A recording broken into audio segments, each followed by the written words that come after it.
ታሪካችን የሚጀምረው በአንድ የአሜሪካ ፉትቦል ጨዋታ የሚደረግበት ስታዲየም ውስጥ የሚገኙትን ኒኪና ጄስ የተባሉ ፍቅረኛ ማቾችን እያስመለከተን ሲሆን ኒኪ ብዙም በጨዋታ ላይ ትኩረት ሳያደርግ የተቀመጠበት ቦታ ለቪአይፒ ብቻ የተከለለ ስለሆነ ከላይ ሆኖ ወደ ታች ታዳሚውን ማየት ይጀምራል። እዛውም አንዲት ቆንጂዬ ሴት ከመቀመጫዋ ተነስታ ወደ ውጭ ልትወጣ መሆኑን አይቶ አንድ ሀሳብን ሲመጣለት ዞር ብሎ ጄስን አሁን እየወጣች ያለችውን ሴት ምን ያህል ሰው እየዞረ ያያታል የሚለውን የገመተ ሰው $20 እንደሚወስድ ነግሯት እዛው ቁጭ ብለው 10 ዶላር ያስይዛሉ። ይህንን የሰማው ከመተላለፊያው ባሻገር የነበረ ሊያን የተባለ ሰውም እሱም ጨዋታውን መቀላቀል እንደሚፈልግ ተናግሮ $10 ያስይዛል። በዚህም መንገድ ሶስቱም እንደ ቀልድ 10 ዶላራቸውን አስይዘው ልጅቷን ወደ ኋላ ዞረው የሚያዩትን ወንዶች መቁጠር ይጀምራሉ። ልጅቷም ከስታዲየሙ ስትወጣ መጨረሻ ላይ አንድ ያረጀ ሰውዬ አይተዋት፣ በዚህም ምክንያት ያዩት ወንዶች ቁጥር 7 ደርሶ ጨዋታውን ጄስ በተሳካ ሁኔታ ታሸንፋለች። ሊያንም በዚህን ጊዜ ያለምንም ማንገራገር ብሩን ሰጥቷት ቀጣዩን ጨዋታ እንዲጀምሩ ሐሳብ አቅርቦ ከኒኪ አጠገብ ይቀመጣል። ኒክም በሐሳቡ ሲስማማ ሊያን ቀጣዩን ፋውል የሚሰራው ተጫዋች የትኛው እንደሆነ በመገመት መጀመር እንደሚችሉ ተናግሮ የዚህን ጊዜም ጄስ ስለ ጨዋታው ብዙም ስለማታውቅ ከውድድሩ ወጥታ ኒክና ሊያንም $1000 አስይዘው ጨዋታውን መከታተል ይጀምራሉ።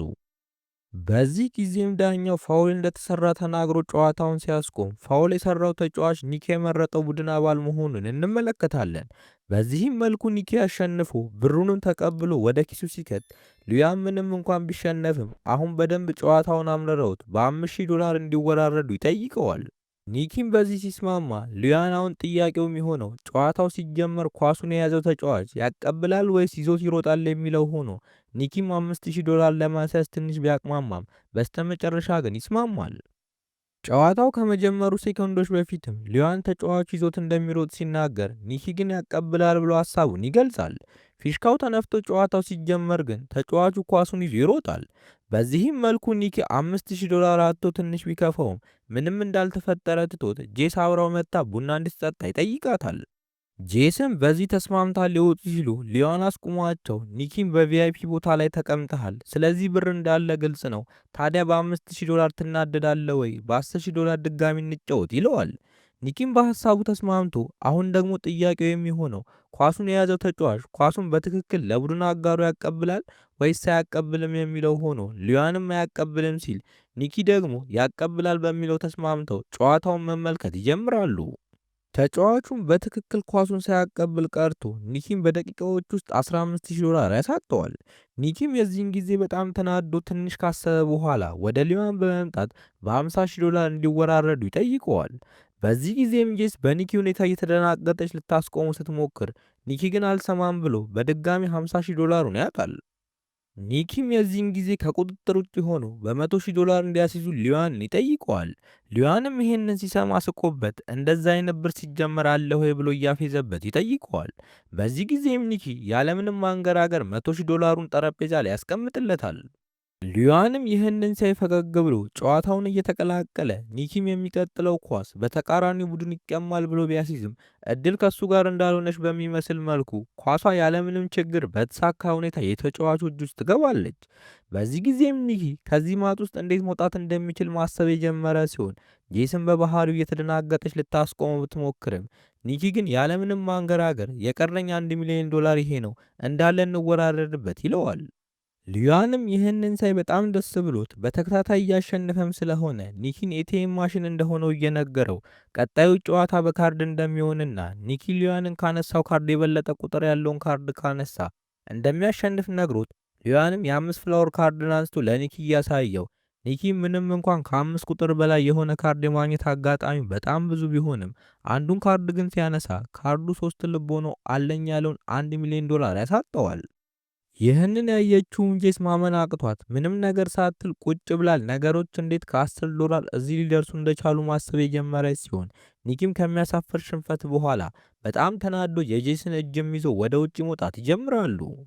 ሊያንም ይሄንን ሲያይ እያሾፈበት በዚህ ጨዋታ ላይ ማስተር ከሆኑት ጋር ሲጋጠም የሚፈጠረው ነገር ለሱ ጥሩ እንዳልሆነ ይነግረዋል። ኒኪም ይሄንን ሲሰማ ወደ ኋላ ዞሮ $2,000,000 አንዴ ብቻ እንዲጫወቱ ሐሳብ ያቀርብለታል። ሊዩዋንም በኒኪ ሐሳብ ሲስማማ ኒኪ ሊዩዋንን ሄዶ በአግሊ መነጽሩ የፈለገውን ተጫዋች እንዲመርጥና እሱም የዛን ተጫዋች የማሊያ ቁጥር በትክክል እንደሚገምተው ይነግረዋል። ሊዩዋንም ኒኪ የሆነ ነገር አስቦ እንደሆነ ስለገባው ወይ አእምሮ ማንበብ የሚችል አሊያም የሆነ ሊያታልለው እንደፈለገ ሲናገር ኒኪ እንደውም እሱ የመረጠውን ተጫዋች የምትገምተው ጄስ መሆኗን ይናገራል። ጄስም ይህንን ስትሰማ በጣም ተናዳ እየተፈጠረ ያለውን ነገር ለመረዳት ወደ ውጭ ልትወጣ ስትል የሊዩዋን ጥበቃ ያስቆሟታል። በዚህም ምክንያት አለመግባባት ተፈጥሮ ኒክም ሄዶ እያረጋጋት እሷም ሜዳ ውስጥ ካሉት ብዙ ተጫዋቾች እሷ ትክክለኛውን የመገመት እድሏ ዜሮ እንደሆነ ስትነግረው ኒኪም ዝም ብላ የኔን የምትለውን ቁጥር እንድትመርጥ ይነግራታል። ሊዩዋንም አንድ ተጫዋች መርጦ ከዛም ቀጥላ ጄስ መዋጊያዋን ይዛ በሜዳ ውስጥ ያሉትን ተጫዋቾች ዞር ዞር ብላ ከተመለከተች በኋላ የኒኪን የኔን የምትዩን ቁጥር ምረጭ የሚሉት ቃላት ጆሮዋ ላይ እያቃጨለ እያለ ፈርሃድ የተባለውን ጓደኛቸው ሜዳ ውስጥ አይተው ይህ ሁሉም የኒኪ እቅድ እንደሆነ ገብቷት ወደ ሊዩዋን ዞራ ተጫዋች ቁጥር 55 ትለዋለች። ሊዩዋንም ይህንን ሲሰማ በጣም ተገርሞ ትክክለኛው ቁጥር እንደሆነ ሲናገር ጄስ በውስጧ ኒኪ እንዴት ሊዩዋንን ይህንን ቁጥር እንዲመርጥ ሊያውቅ ቻለ እያለች ብዙ ብታስብም ነገር ግን አሁን የተበሉትን ሁሉ መልሰው በዛ ላይ ሁለቱም $1,000,000 ለየግላቸው ስላተረፉ ተደስተው ከስታዲየሙ ይወጣሉ። መኪና ውስጥም ሲገቡ ኒኪ ለጄስ ይሄ ሁሉ እቅድ እንደነበርና ለወራት የቁማር ሱስ ያለበትን ሊዩዋንን ሲከታተሉት እንደነበር በጨዋታው ቀን ሊዩዋን በዛ ሰዓት 55 ቁጥር ማሊያ የለበሰውን ፈርሃድን እንዲመርጥ ከጠዋት ጀምሮ 55 ቁጥርን ሲያሳዩት እንደነበር ያም ድርጊት በማየት ሳይሆን ወደ ስታዲየሙ ሲመጣ 55 ቁጥር 155 ጊዜ የተጠቀሰበት ዘፈን እንዳሰሙት ፈርሃድን በትክክል እንዲመርጥ ደግሞ የእሱም ምስል ሊያይባቸው የሚችልባቸው ቦታዎች ላይ እንዳስቀምጡና በዛ ቁማሩን በተወራረዱ ሰዓት የሊዩዋን ጭንቅላት በራሱ ወደ ፈርሃድ እንዳቀና ይነግራታል። ጄስም ይሄ ሁሉ ነገር ሲታቀድ እሷ ለምን ከጨዋታው ውጪ እንደሆነች ስትጠይቀው ኒኪም በቦታው የምታሳየው ነገር የእውነት መስሎ እንዲታይ ስለፈለገ እንደሆነ ይነግራታል። በዚህ ድርጊቱን ጄስ ስትገረም አሳይቶን ታሪካችን ከቀናት በፊት መልሶን ይሄ ሁሉ ነገር ከመፈጠሩ በፊት ያለውን ትዕይንት ያስመለክተናል።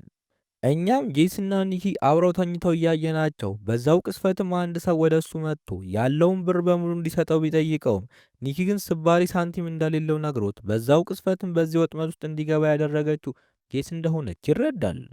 ልክ ሰውየውም ሲወጣ ኒኪ ጄስን ተከትሏት የሆነ ተፈጥሯዊ ተሰጥኦ እንዳላትና ይህንን ተሰጥኦዋን ሰዎች ላይ ብትጠቀም አሪፍ የሆነ ህይወት እንደምትኖር ይነግራታል። ጄሰን መጀመሪያ ላይ እንደማንገራገር ብላ የነበረ ቢሆንም ኒኪ ግን ስለ ስራውና እንዴት ብዙ አስገብተው ትርፋማ እንደሆኑ ሲነግራት በሐሳቡ ተስማምታ ጭራሽ ብር ሰጥተው እንዲያስተምራት ትጠይቀዋለች። ኒኪም በዚህ ተስማምቶ አብሯት እየወጣ እያለ ቀለበቷንና ዋሌቷን አውጥቶ እያሳያት ለስራው የሚያስፈልገው ትኩረት ማድረግና የግለሰቡን አእምሮ መስረቅ እንደሆነ ነግሯት ጥሏት ይሄዳል። ከወራት በኋላ ጄስ ኒኪን በአሜሪካ ኒው ኦርላንስ አዲስ የዘረፋ ቡድን እያደራጀ አግኝተው ልታዋራው ገለል ወዳለ ቦታ ይዛው ትሄዳለች። እኛም የተገናኙበት ዓላማ ኒኪ ጄስን ወደ ቡድኑ ለመቀላቀል ብቁ መሆን አለመሆኗን ለማረጋገጥ ያደረገው ነገር እንደሆነ እንረዳለን።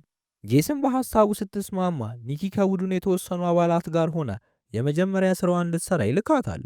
ጄስም ወደ ቦታው ደርሳ በመጀመሪያ አቅጣጫ እንደጠፋባት በማስመሰል አንድ ሰው እየጠየቀች ሌላኛው የቡድን አባል ደግሞ የዛን ሰው የካሜራ ሌንስ ይሰርቀዋል።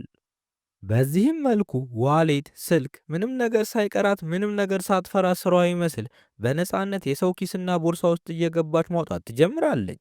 ይህንን ከላይ ባለ ፎቅ ላይ ሆኖ ሲመለከት የነበረው ኒኪም ሁሉንም ካየ በኋላ የቡድኑን አባላት ጄስን ለብቻዋ እንዲተዋትና በራሷ ስራዋ እንድትሰራ ይነግራቸዋል። እሷም ያለምንም ፍርሃት እንዲሁ ዝም ብሎ እቃዎችን ሳይሆን ውድ ውድ ጌጣጌጦችን መዝረፍ ትጀምራለች። ይህንን እያየ የነበረው ኒኪም እያንዳንዱን ዕቃ የምትዘርፍበት ብልሃት አስገርሞት ለእሷ ያለው ክብር እየጨመረ ይመጣል። ከዚያም ኒኪ አንድ ከባድ ስራ ሊሰጣት እንዳሰበ ነግሯት ጄስም ስራው ምን እንደሆነ ስትጠይቅ ኒኪ በቴክኖሎጂ ተጠቅሞ ብዙ ብር በመቆመር በካርድ ጨዋታ የሌሎችን ተጫዋቾች ካርድ ማየት ስለሚችሉ ብዙ ብር እንደሚሰሩ ነግሯት እሱንም ስጨርስ ያለ ርህራሄ በመጠጥ ቤቶች ያሉትን ሰዎች የክሬዲት ካርድ እነሱ ራሱ ከማወቃቸው በፊት ባዶ እያደረጉ ከዚያም የሰዎቹን የኤቲኤም ፓስወርድ የሚይዝ ፌክ ማሽን ሰርተው የሰውን ብር በሙሉ አንድ በአንድ ካደራጁ በኋላ በጣም ብዙ ውድ ውድ እቃዎችን ገዝተው የቀሩትን በጥቁር ገበያ ላይ እንደሚሸጡት እናያለን። ከዕለታት በአንድ ቀን ጄስ እንደተለመደው ስራቸውን እየሰሩ በነበረበት ሰዓት ከተሰበሰቡ ጌጣጌጦች መካከል አንዱን በጣም ወዳው ልታደርገው ስትሞክር ኒኪ አስቁሟት የተሰረቀ ነገር በሙሉ መሸጥ እንዳለበትና ምንም ነገር ለግል እንደማይወሰድ ይነግራታል። ጄስም ኒኪ ባላት ነገር ተስማምታ ይህንን የተደራጀ ዝርፊያ መካከል እያየች ትገረማለች። በሚቀጥለውም ቀን ጄስና ፈርሃድ አንድ ላይ በጣም ውድ በተባለ ቦታ ላይ ቁጭ ያሉ ሲሆን ስራቸውን ማስመሰል እንደሆነ ከድርጊታቸው እንረዳለን። በዚህም መሃል ፈርሃድ ራሱን ስቶ ወድቆ ጄስ ደግሞ ሰዎቹ አምቡላንስ እንዲጠሩ እያስጨነቀቻቸው በዛ አካባቢ የነበሩት የዘራፊ ቡድን አባላትን በሙሉ በቦታው የነበሩትን ብራችንን የት እናደርግ ያሉ ሰዎች ዋሌትና ጌጣጌጥ ሰርቀው ለፈርሃድ በመጣው አምቡላንስ ያመልጣሉ። እኛም ይህ ቡድን የሚያቅደው ነገር በሙሉ በጥንቃቄ የታሰበበት እንደሆነና ማንም ሊጠረጥር እንደማይችል እናያለን። በዛው ምሽትም ሁሉም በአንድ ፓርቲ ላይ ተገኝተው ደስታቸውን እያከበሩ መጨፈር ይጀምራሉ። በዚህ መሃል ኒኪ በአንድ ሳምንት 1.2 ሚሊዮን ዶላር እንደሰሩና ሁሉም ላሳኩን ነገር እንደሚገባቸው ተናግሮ ከሚቀጥለው ቀን ጀምሮ ሁሉም የቡድኑ አባላት በየራሳቸው መንገድ እንደሚሄዱና ያለባቸው ክስ በሙሉ እንደተሰረዘ ብራቸውም ለሁሉም በባንክ እንደሚገባላቸው ተናግሮ ያሰናብታቸዋል። በሚቀጥለውም ቀን ኒኪ ጄስን ወደ አንድ ስታዲየም ወስዷት ትዕይንቱን ፊልሙን ስንጀምር የነበረውን ሁኔታ እያሳየን ኒኪ ጄስን ወደዛ ቦታ የወሰዳት እንዴት በአንድ ሳምንት የሰሩትን 1 ሚሊዮን ዶላር በደቂቃዎች ውስጥ መስራት እንደሚቻል ሊያሳያት ስለፈለገ እንደሆነ እንመለከታለን። ጄስም ይህንን ስትሰማ ራሷን እንደ ኒኪ ፍቅረኛ አድርጋ ቆጥራ ፍቅር እየያዛት እንደሆነ ብትነግረውም እሱ ግን የተገናኙት ለስራ ጉዳይ ብቻ እንደሆነና ስራው ሲያልቅ እንደማይተዋወቁ ነግረዋት 80 ሺህ ዶላር ሰጥቷት ጥሏት ይሄዳል። ጄስም ይህንን ስታይ አይኗን ባቅርሮ ኒክ የሰበረውን ልቧን ማንም ሊጠግነው እንደማይችል ለራሷ እየተናገረች፣ በሌላ በኩል ደግሞ 80 ሺህ ዶላር ኒኪ ከሰራው 1 ሚሊዮን ዶላር አንጻር ምንም በመሆኑ ትናደዳለች። ይህ ሁሉ ሲፈጠር ግን በራሱ ዓለም ለስሜት ቅድሚያ የማይሰጠው ኒኪ ምንም ነገር ሳይመስለው ህይወቱን ይቀጥላል። ጄስም የኒኪ ትክክለኛ ማንነት ያ መሆኑን አውቃ እሷም በህይወቷ ለመግፋት ትቆርጣለች። ከ3 ዓመታት በኋላ በአንድ መኪና ውድድር ላይ ኒኪን እያየ ነው ከፊቱም በጣም ብር እንደቸገረው እንረዳለን። በምሳ እረፍትም መሃል ኒኪ የውድድር መኪናዎቹ ባለቤት ከሆነው ጆርጅ ጋር እያወራ እዛውም ጆርጅ የሱ ሰዎች ኤክስአር የተባለ ለማሸነፍ የሚረዳቸውን ነገር እንደፈለሰፉና በደንብ ደግሞ በእርግጠኝነት አሸናፊነቱ እንዲታወቅ እሱ እንደሚረዳው ይነግረዋል።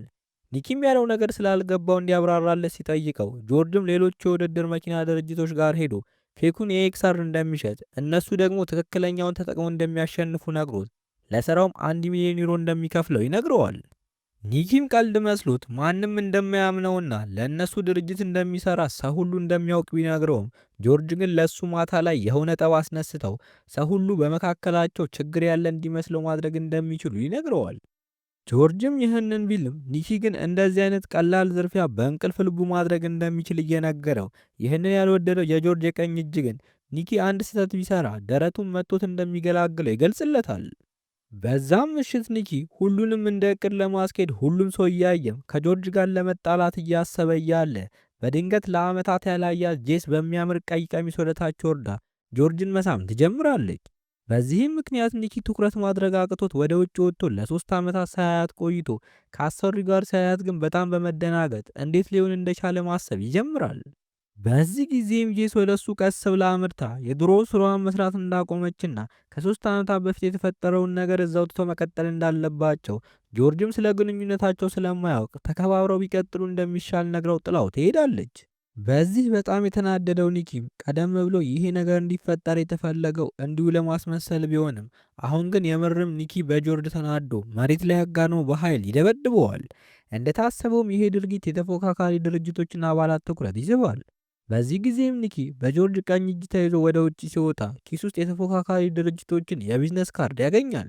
በሚቀጥለውም ቀን ኒኪ በጠዋት የሌላውን የመኪና ድርጅት ባለቤት አግኝቶ ኒኪም ያለምንም ማንገራገር የኤክስአር ሲስተምን ሊሸጥለት እንደሚፈልግና በትንሹ 3 ሚሊዮን ዩሮ እንደሚያወጣ ነግሮት የብር ችግር የሌለበት ባለቤቱ ብሩን ሰጥቶት በመኪናቸውም ላይ ሞክሮ ውጤቱን ሲያየው የፈለገው በመሆኑ ፈገግ ሲል ኒኪ ሙሉ ሲስተሙ ደግሞ በ48 ሰዓት ውስጥ በእጁ እንደሚገባ ይነግረዋል። በሚቀጥለውም ቀን ጄስ በኒኪ የተላከውን ፈርሃድን አግኝተው እሱም ጄስን ከ3 ዓመታት በፊት ኒኪ የምርም ሁሉንም ሰው ጥሎ መሄድ እንደነበረበት ነገር ግን አሁንም እንደሚወዳት ነግሯት ከእሱ የተላከውን አንድ ሳጥን ይሰጣታል። እሷም ሳጥኑን ስትከፍተው የዛኔ አብረው ይሰሩ በነበረበት ወቅት ወዳው ኒኪ ግን አይሆንም ብሏት የነበረውን ጌጥ አግኝታው በዛም ልቧ የሆነ ነገር እያላት ፈርሃድንም ለኒኪ ያላት ስሜት አሁንም እንዳልጠፋ ትነግረዋለች።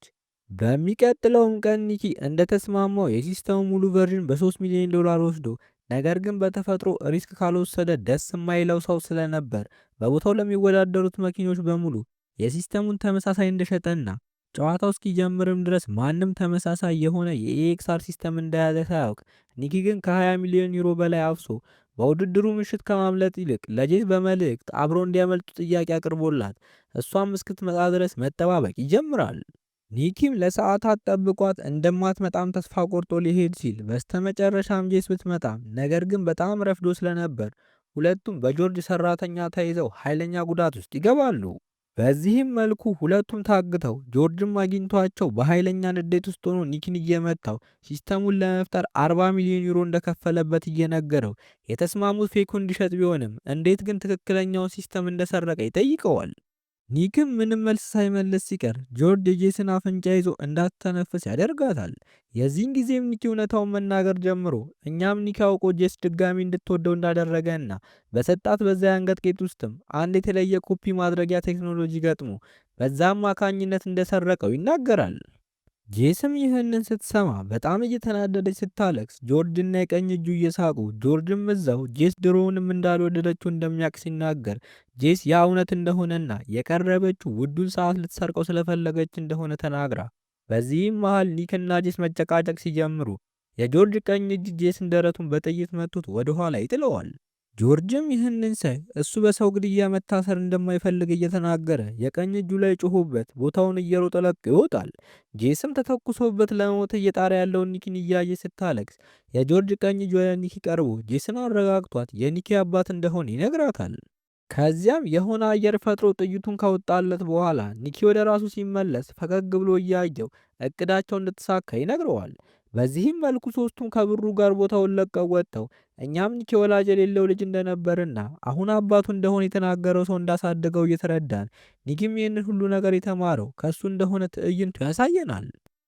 በስተመጨረሻም ኒኪ በጄስ ፍቅር ወድቆ አባቱም አንድ መንገድ ዳር መኪናውን አቁሞ ብሩን በሙሉ ወስዶ ኒኪን በባዶ አስቀርቶት ሁለቱም ያለምንም አማራጭ ወደ ሆስፒታል እየሄዱ እያለ በጄስ እጅ ላይ ጆርጅን የ200,000 አይቶ ፈገግ እያለ ቢያንስ የሆነ መጀመሪያ እንደሚኖራቸው በመናገር ወደ ሆስፒታሉ ሲገቡ እየተመለከትን ታሪካችንን እናጠናቅቃለን።